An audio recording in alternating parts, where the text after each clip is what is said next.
आज की क्लास में 5 कॉन्सेप्ट्स ऐसे कराऊंगी जिसके ऊपर आपकी कमांड अच्छी होगी। तो मान लीजिए आपकी अंग्रेजी अच्छी ही होगी।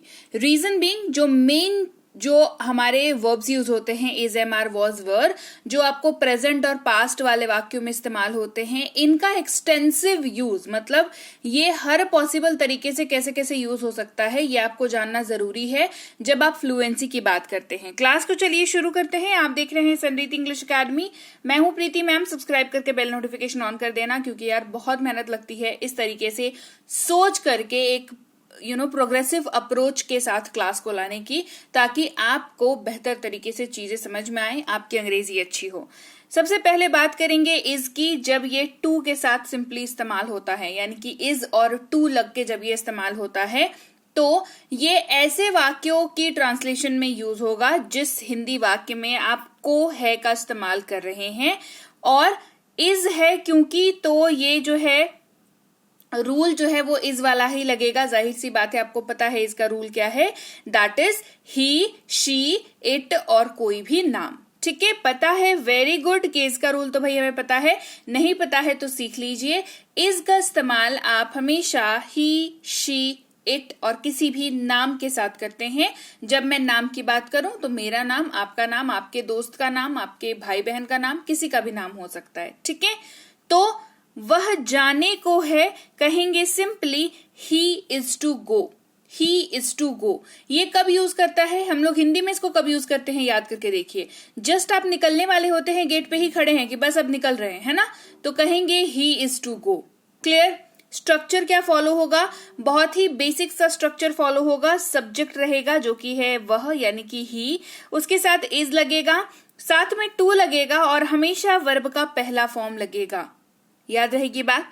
इसी के साथ हम बढ़ते हैं एम के साथ। एम के साथ जब टू का यूज होता है तो ये हो जाता है, क्योंकि एम का इस्तेमाल है ना, तो आई के साथ एम यूज होता है। तो आई का इस्तेमाल जब भी हम करते हैं तो वाक्य के अंत में हूं का इस्तेमाल करते हैं, है ना। तो को, हूं अगर आप इस्तेमाल कर रहे हैं हिंदी में, तो इंग्लिश ट्रांसलेशन के वक्त आपको एम टू का इस्तेमाल कर रहा है। जैसे मैं खाने को हूं, I am to eat. Structure क्या फॉलो होगा, बस इज की जगह पर एम आ जाएगा, बाकी स्ट्रक्चर विल बी सेम। ठीक है, देखो हमेशा ना सिंपल रखा करो चीजों को, बहुत कॉम्प्लेक्स बनाओगे नहीं सीख पाओगे। सिंपल सी बात है।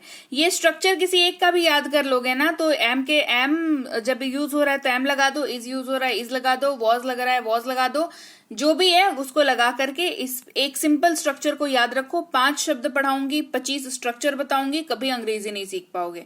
सीधी सी बात है। So always keep it simple. मैं भी इसको सिंपल रखना पसंद करती हूँ और आपको भी यही सजेशन देती हूँ कि सिंपल तरीके से पढ़ा करें। आगे बढ़ते हैं, आर की बात करेंगे। आर टू की बात कर रहे हैं। कब इस्तेमाल होगा, जब वाक्य के अंत में को है का इस्तेमाल हो रहा है, और आर का रूल यहां पर लगेगा, यू वी दे के साथ ये इस्तेमाल होगा। स्ट्रक्चर जो है वो सेम रहेगा, सिर्फ इज एम के जगह पर यहां पर आर लग जाएगा। Subject plus are plus to plus verb का पहला रूप। याद रखें, इज हो, एम हो, आर हो, वर्ब का पहला रूप ही लगेगा जब को है, को, हूं, को, है के साथ इस्तेमाल हो रहा है। ठीक है, जैसे वो खेलने को है, दे आर टू प्ले। ये सारी बातें प्रेजेंट में हमने कर ली। पास्ट में इसी को कहना हो तो क्या कहेंगे, जैसे कहना हो वह जाने को थी, शी वॉज टू गो। मतलब कोई तैयार होकर के बैठा हुआ था, बस निकलने वाला था घर से, एंड मोमेंट पे जो है प्लान कैंसिल हो गया। तो हम लोग जब कंप्लेन करेंगे कि अरे क्या बोले, जाना तो था, ठीक है, वो जाने को थी लेकिन प्लान कैंसिल हो गया। ठीक है, ये कब सिचुएशन है, जब आप तैयार होकर के बैठे हुए हैं लेकिन फिर प्लान कैंसिल हो गया। निकलना है, बस कैब का वेट कर रहे हैं, प्लान कैंसिल हो गया। ठीक है, वैसे सिचुएशन में हम इसका यूज करते हैं। राइट, तो इसको इंग्लिश में ट्रांसलेट करते वक्त वॉज टू का यूज होगा, जिसका मतलब होता है को था या को थी। को था जो है वो जाहिर सा बात है मेल जेंडर के लिए यूज होगा, और फीमेल के लिए यानी कि महिलाओं के लिए को थी का इस्तेमाल करेंगे। वॉज का इस्तेमाल आई, ही, शी, इट और किसी भी नाम के साथ होता है। स्ट्रक्चर जो है subject plus was plus to plus verb का पहला रूप फॉलो होता है। वह जाने को थी, शी वॉज टू गो। उसी तरीके से वर टू का इस्तेमाल होगा जहां पर आप को, थे का इस्तेमाल करेंगे। और ये वॉज से कैसे अलग है, सिंपली वर का इस्तेमाल आप यू वी दे के साथ करते हैं जिसके साथ वॉज का इस्तेमाल नहीं होता है।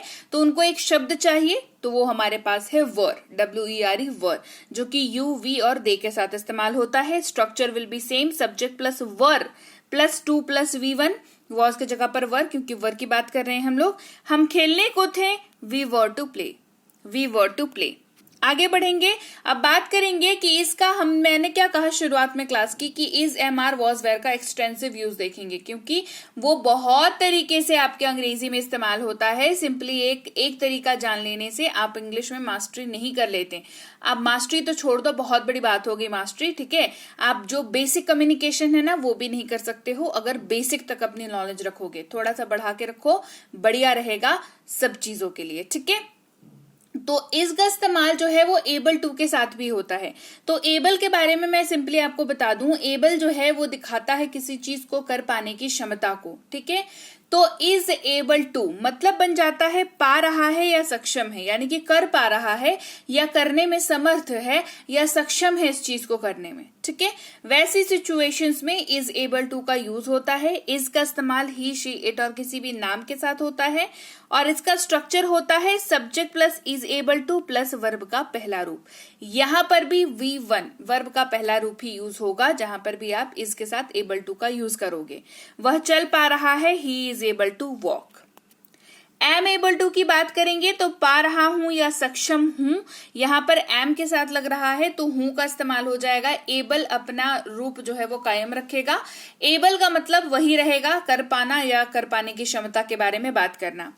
आई के साथ एम का इस्तेमाल होता है subject plus M able to plus verb का पहला रूप, यह स्ट्रक्चर हो जाएगा मैं पढ़ पा रहा हूं, I am able to study. Are able to की बात करेंगे, पा रहे हैं या सक्षम है, इस्तेमाल इसका यू वी और दे के साथ होता है। स्ट्रक्चर हो जाएगा subject plus are able to plus verb का पहला रूप, वे जा पा रहे हैं, they are able to go. ये तीनों बातें प्रेजेंट की हो गई। अब पास्ट में चलते हैं। पा रहा था या सक्षम था, कहते हैं ना वो ये करने में सक्षम था पर उसने नहीं किया, वो ये कर पा रहा था, है ना, इस तरीके की बात जब करते हैं तो वॉज एबल टू का इस्तेमाल करते हैं। और वॉज जो है वो आई, ही, शी, इट और किन्हीं भी नामों के साथ इस्तेमाल होता है। Structure subject plus was able to plus verb का पहला रूप, वह चल पा रहा था, he was able to walk.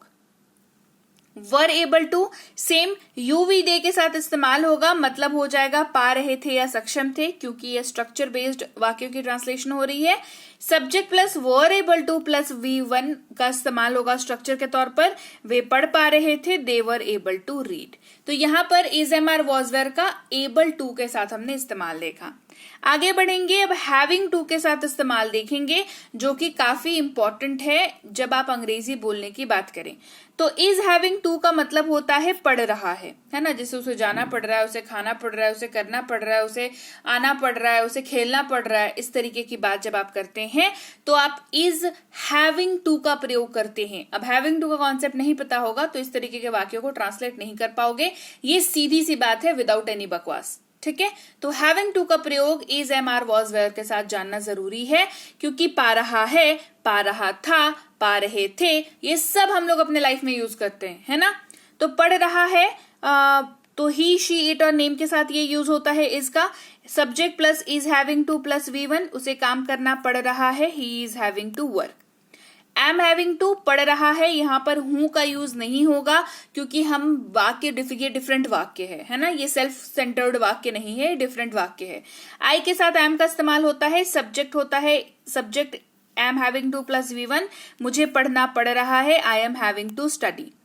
Are having to पढ़ रहा है, यू वी दे के साथ आर का इस्तेमाल, subject plus are having to plus V1, they are having to go, उन्हें जाना पड़ रहा है।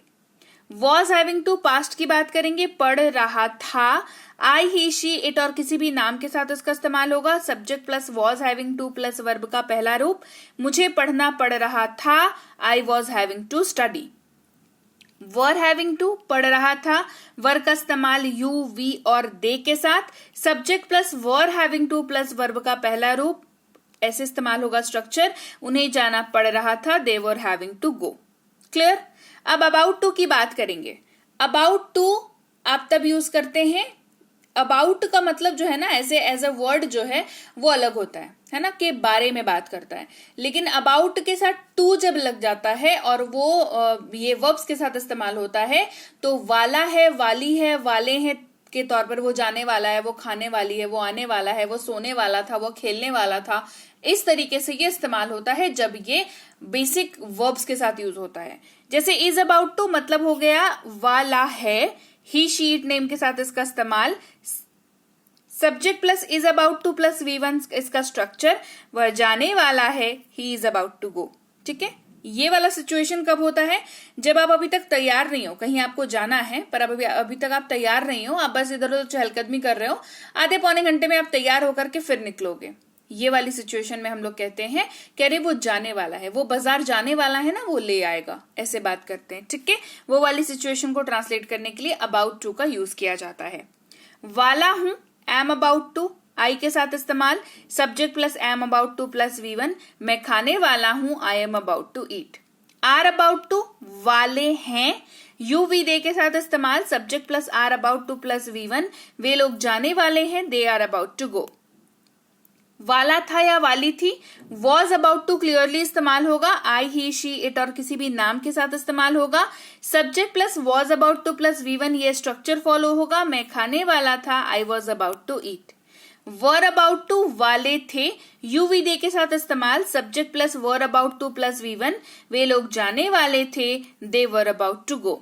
तो ये सारे स्ट्रक्चर्स में हमें कॉमन क्या दिखा? हमें कॉमन दिखा एक तो सब्जेक्ट जो कि होगा ही, दूसरा इन सारे में चाहे आप नॉर्मल टू की बात करें, हैविंग टू की बात करें, अबाउट टू की बात करें, एबल टू की बात करें, सारे के सारे स्ट्रक्चर्स में वर्ब का पहला फॉर्म ही यूज होगा। देखो मैं सिमिलर चीजों को छांट के आपको बता रही हूं ताकि आपको कंफ्यूजन ना रहे स्ट्रक्चर के टर्म्स में। ठीक है, तो सारे में वर्ब का पहला रूप स्ट्रक्चर यूज होगा, सारे में टू यूज होगा और सारे में सब्जेक्ट तो रहेगा ही रहेगा। ठीक है, इज, एम, आर, वॉज, वर के अपने अपने हिसाब से सब्जेक्ट का इस्तेमाल हो जाएगा, वो भी मैंने आपको बता दिया। और जो शब्द बचा दैट इज हैविंग, तो पढ़ रहा है तो हैविंग, वाला है तो अबाउट और सक्षम है तो एबल, इस तरीके से तो लीजिए भाई, ये थी आज की क्लास। तो क्लास अगर आप यहाँ तक देख रहे हैं, इसका मतलब है कि आप बहुत सीरियस हैं अंग्रेजी बोलने को लेकर के, और यकीन मानिए ये क्लास आपके बहुत काम आएगी अंग्रेजी बोलने को लेकर के।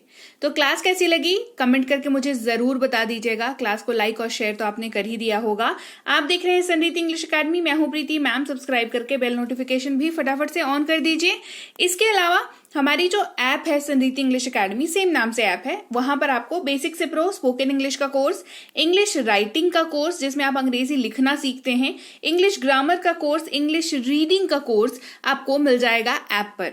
इसके अलावा अंग्रेजी पढ़ने में अगर दिक्कत आती है, स्पेलिंग्स में दिक्कत आती है, तो ये अंग्रेजी पढ़ने का रामबाण ट्रिक, ये जो किताब है ये अमेजॉन पर अवेलेबल है। आप सिंपली इस बुक का टाइटल यहां से देख करके आप अमेजॉन पे सर्च करके इस बुक को अपने घर पर कैश ऑन डिलीवरी के साथ भी मंगवा सकते हैं। इसके अलावा अगर आपको ई बुक्स की जरूरत है, तो चाहे वो वर्ड मीनिंग की ई बुक हो, टेंसेस की हो, आपके स्पोकन इंग्लिश की हो, ग्रामर की हो, या मिनी स्पोकन इंग्लिश स्ट्रक्चर्स की हो, जो कि क्विक रिवीजन का आपको मौका देती है, क्विक समझने का आपको मौका देती है, ये सारी की सारी ई बुक्स जो है हमारी ऐप पर अवेलेबल है। ऐप में जाकर के आप इनको इजीली वहां पर ले सकते हैं। इसके अलावा हमारी क्लास, हमारी पेड क्लास या किसी भी तरीके की अंग्रेजी को लेकर के समस्या अगर आपको आ रही है, तो इस नंबर पर व्हाट्सएप मैसेज करके आप हमारे साथ संपर्क कर सकते हैं, हमारे ग्रुप में जुड़ सकते हैं। और इस किताब को मंगवाने के लिए भी आप सिंपली इस नंबर पर व्हाट्सएप मैसेज करके भी इस किताब को अपने पास मंगवा सकते हैं। और हमारा ऐप कुछ ऐसा दिखता है गूगल प्ले स्टोर पर, वहां पे आपको यहाँ पर इंस्टॉल कर लेना है आपको अपने मोबाइल पर। इसके अलावा व्हाट्सएप का ग्रुप हमारा जरूर ज्वाइन करके रखें, रोज की फ्री क्लासेस आपको मिल जाती हैं। टेलीग्राम का चैनल हमारा जरूर ज्वाइन करके रखें, वहां पर भी आपको क्लासेस मिल जाती हैं, कुछ इंपॉर्टेंट अनाउंसमेंट होता है वो भी आपको पता चल जाता है, और ऐसे आप जो है अंग्रेजी के संपर्क में बने रहते हैं। तो thank you so much for watching आज की क्लास को। मैं आपसे मिलूंगी आपकी अगली क्लास में। Till then thank you so much for watching. Stay tuned to Sanriti English.